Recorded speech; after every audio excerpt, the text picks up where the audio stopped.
I'm here with Janaea, my daughter, and my two dogs, Scout and Zoe, and her dog Clementine. And we're having a nice walk this morning in July, looking at trees.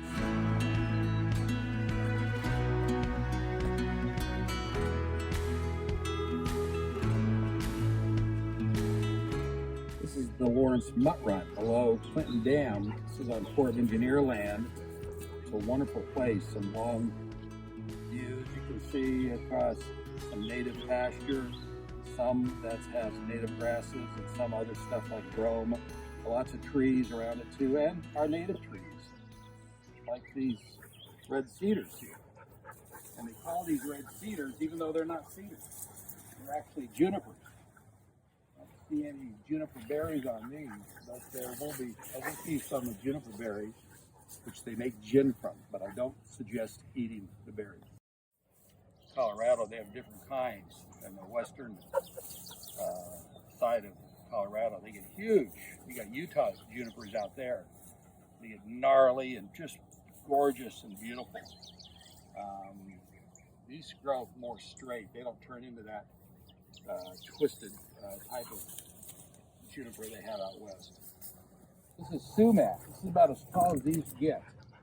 This is sumac also. And in the fall, these turn bright, bright red. They're just beautiful. And they'll have a group of seeds along the top that look almost like sorghum, milo. But they're really neat trees. That's about as tall as they get. So you see a lot of black locusts growing in the city because they're extremely hardy. Salt and the other chemicals they put down on the city streets do not affect them as much as other trees. You can see there's more of these locust trees, just volunteers growing up.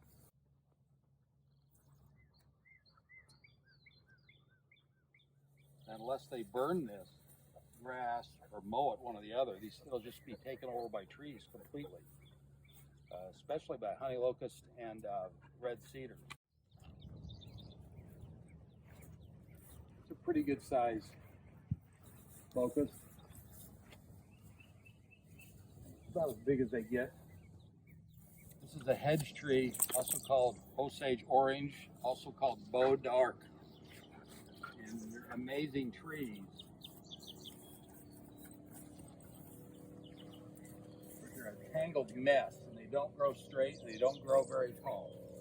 And they originated down in where I think the corner of Texas, Arkansas, maybe even Louisiana, but they've spread because these are the trees that they grow into hedge, rows of hedge. And here in Kansas and some other places, like Oklahoma probably, you see these, used to be almost every quarter mile, you have along the border of that quarter mile section, you have a row of hedge trees. And they are amazing trees.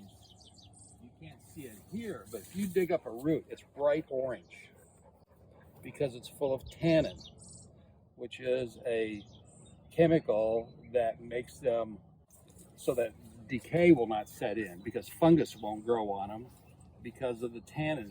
It's just a strong chemical. And that's why they make hedge posts out of hedge, because the posts are so full of tannin. You put that dead wood in the ground, it will not rot.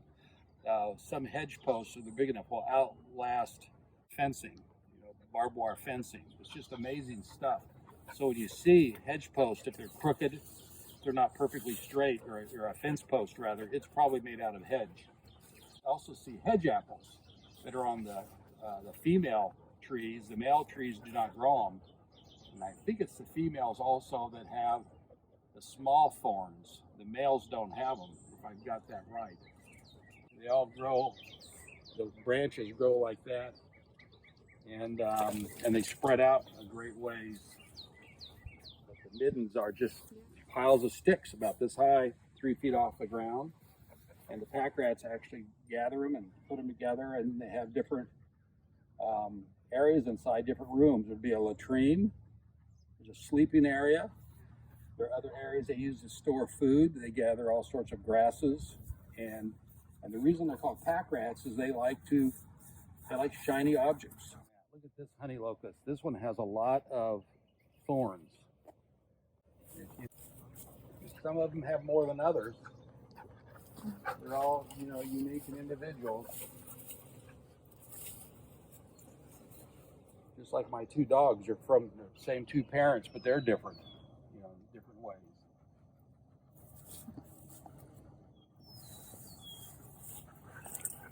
So that locust has a lot of thorns on it. This locust tree has the pods growing on it.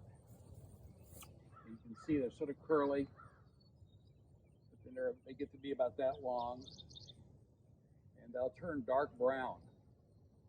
They're very bumpy because the seeds inside are very big.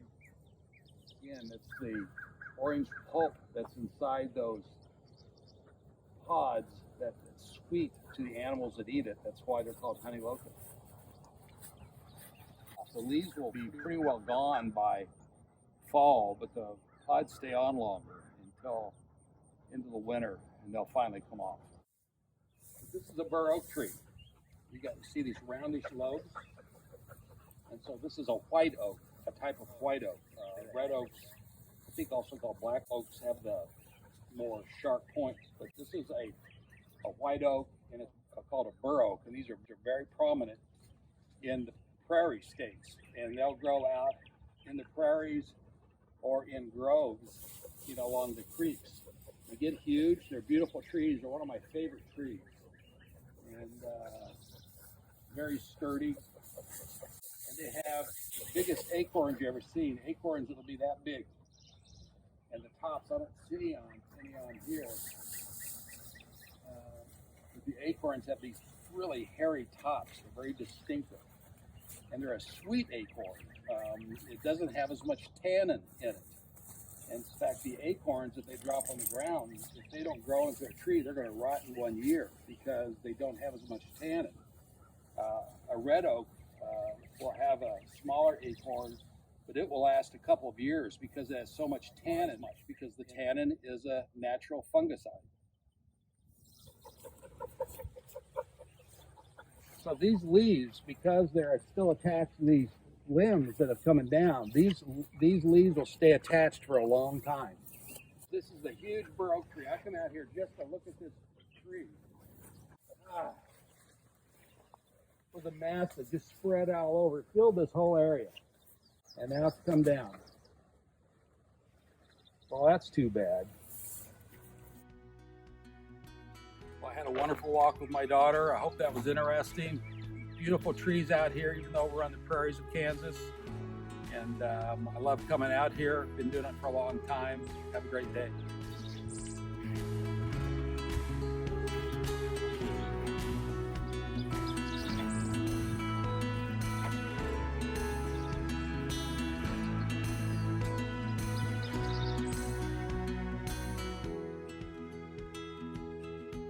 Come on, let's go.